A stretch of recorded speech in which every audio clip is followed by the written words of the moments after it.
Governo e STF sofrem derrotas na Câmara e no Senado. Começa agora Brasília já. Foi um dia de reveses, um dia de derrotas tanto para o governo do presidente Luiz Inácio Lula da Silva, quanto para o Supremo Tribunal Federal no Congresso Nacional. A relação entre o Poder Legislativo, o Poder Executivo e o Poder Judiciário acirrou-se mais um pouco, subiu mais um degrau na terça-feira. No Senado foi aprovada por larga margem a chamada PEC das drogas, que tem como autor justamente o presidente do Senado, Rodrigo Pacheco, e que teve como relator o senador Efraim Filho. No primeiro turno, essa PEC teve 53 votos favoráveis contra apenas 9 contrários. E logo em seguida foi votado o segundo turno com 52 votos favoráveis e 9 contrários. A PEC agora vai para a Câmara dos Deputados. E ela vai no sentido oposto de um julgamento que vinha acontecendo no Supremo Tribunal Federal. O Supremo Tribunal Federal estava fazendo um julgamento que estava indo na linha de tolerar uma pequena quantidade de entorpecente de posse do usuário. Essa pequena quantidade que seria estabelecida não levaria a pessoa a sofrer qualquer tipo de sanção. O Senado, então, foi na linha oposta. Qualquer quantidade de entorpecente gera sanção. Faz uma diferença entre o usuário e o traficante. No caso do usuário, a sanção é uma pena socioeducativa, mas haverá sanção. É uma resposta clara ao Supremo à sensação de que o judiciário vem extrapolando das suas funções, ultrapassando funções que não seriam dele, seriam do legislativo, provocando essa reação, que é principalmente uma reação do grupo mais conservador do Congresso Nacional. E não deve ser a única resposta a ser dada ao Supremo. O presidente da Câmara, Arthur Lira, ao mesmo tempo, criou um grupo especial para justamente discutir a possibilidade de outros projetos na mesma linha. E, ao mesmo tempo, estabeleceu ontem que está cogitando instalar 5 CPIs na Câmara dos Deputados. Uma delas é justamente uma CPI para investigar supostos abusos cometidos pelo Supremo Tribunal Federal e pelo Tribunal Superior Eleitoral.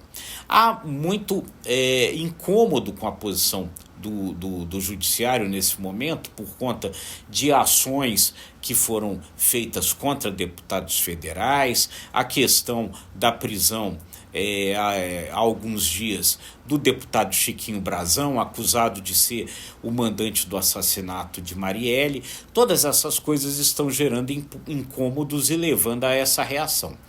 Uma reação contra o judiciário, nesse caso, que aí então associa tanto o Senado quanto a Câmara, e também movimentou-se ontem a Câmara dos Deputados, especialmente numa reação ao governo do presidente Lula. Aí, nesse caso, há uma motivação pessoal do presidente da Câmara, Arthur Lira, que anda incomodado com o governo e querendo dar trocos ao governo desde justamente a decisão de manutenção da prisão do deputado Chiquinho Brazão. Arthur Lira ficou incomodado com a ideia de que a manutenção da prisão teria sido um enfraquecimento seu. Atribui essa interpretação ao ministro de Relações Institucionais, Alexandre Padilha, e aí resolveu dar o troco.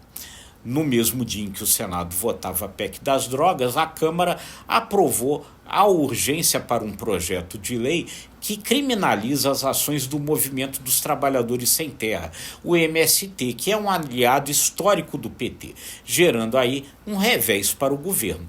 Essa urgência foi aprovada na Câmara com 299 votos favoráveis e 111 votos contrários. Feita a urgência, muito provavelmente agora o projeto que criminaliza as ações do MST vai entrar na pauta de votação. A questão das CPIs, que ele diz que vai instalar, é um outro problema para o governo, porque toda CPI atrapalha o andamento de coisas ao governo.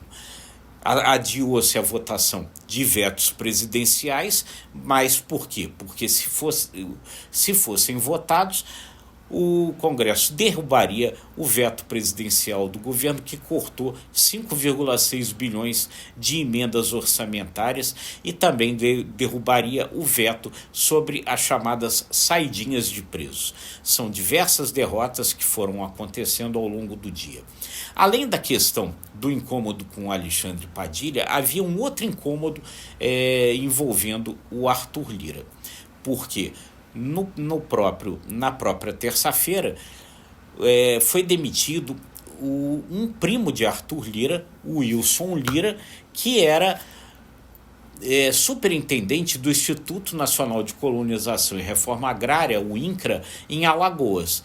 Arthur Lira não gostou nem um pouco de saber que seu primo tinha sido demitido, e ele ficou sabendo apenas pelo Diário Oficial. Então todas essas coisas geraram essas reações e devem gerar outras reações. Há um movimento agora, depois da questão da prisão do deputado Chiquinho Brazão, um movimento aí de fortalecimento desses grupos mais conservadores, e isso está muito relacionado à sucessão das presidências tanto da Câmara como do Senado, que vão acontecer em fevereiro do ano que vem. A ideia do enfraquecimento de Arthur Lira levou outros postulantes ao cargo a acharem que tinham se fortalecido, gerando então essa reação, porque Arthur Lira tem como favorito para sucedê-lo o deputado Elmar Nascimento, e esse grupo mais conservador agora trabalha nesse sentido de criar esses reveses para mostrar, para dar esse troco ao governo. No Senado, Rodrigo Pacheco quer ter como sucessor o presidente da Comissão de Constituição e Justiça, Davi Alcolumbre, também com o apoio ali dos grupos mais conservadores.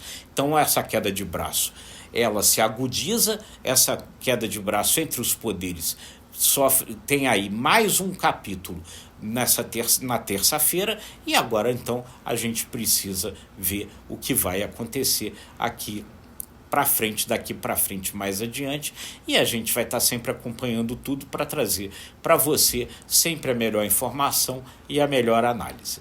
E por hoje a gente encerra deixando sempre aquele convite importante para nós. Se você gostou, curta, compartilhe, acesse imagemcredibilidade.com e se inscreva no ICTV e nos nossos demais canais. Até a próxima.